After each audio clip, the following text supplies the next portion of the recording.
Thank you, Mr. Chairman.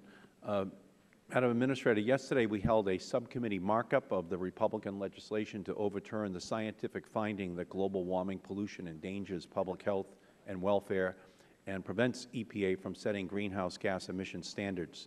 Do you agree that this legislation will dramatically increase our dependence on foreign oil because it will prevent EPA from taking actions to reduce oil use from cars, trucks, planes, boats, trains, construction equipment, or large industrial users of oil?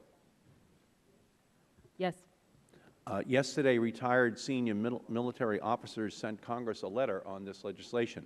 I'd like to ask unanimous consent to insert a copy of that letter into the record. Without objection, so ordered. Thank you, Mr. Chairman. Do you agree that the views of these heroes that the legislation undermines EPA's regulatory authority that is critical to reducing the clear and present danger to the security and welfare of the United States that our oil dependence represents?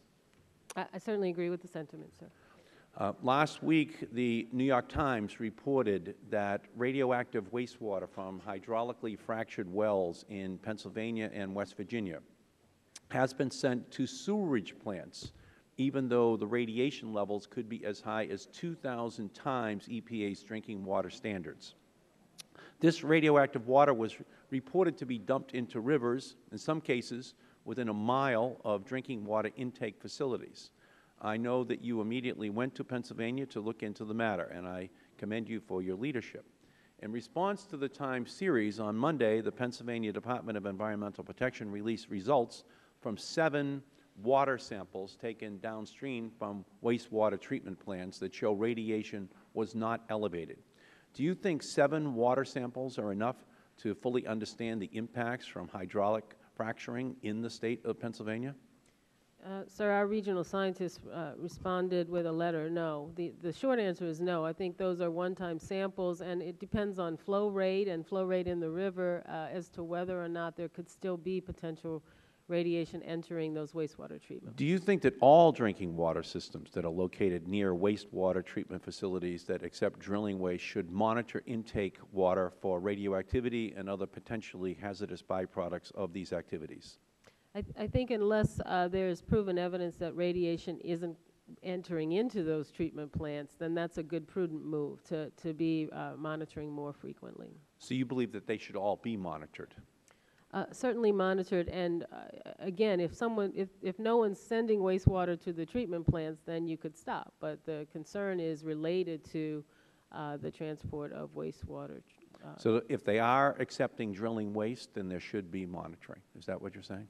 Right. If the treatment plants are accepting drilling waste, and unless you can prove without a shadow of doubt that there's no radiation there, and that's going to be, monitoring is our key to give the public confidence that there's no question that families do not want polluted water coming into their children's bodies at an early age. It can have a dramatic impact upon their development. So I agree with you. The water should be monitored.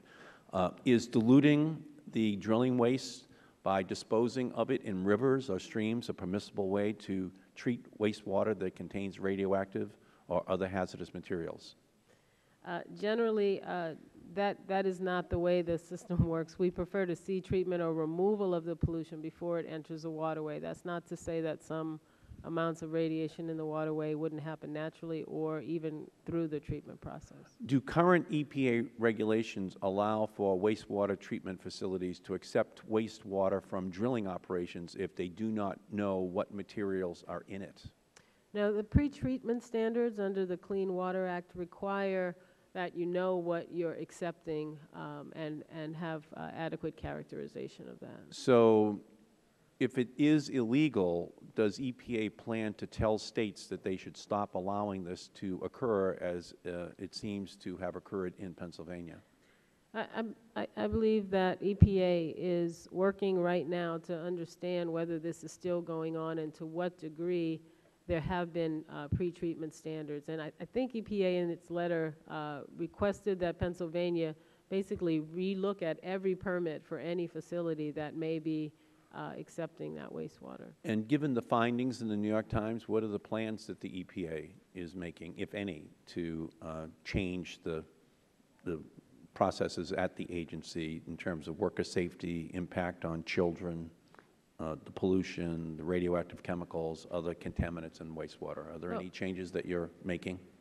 I think we can certainly improve. Listen, EPA, we're proud of our record in having $6 million in this budget to look at hydrofracking, but we've also said at the same time that if we become aware of public health threats, they need to be addressed.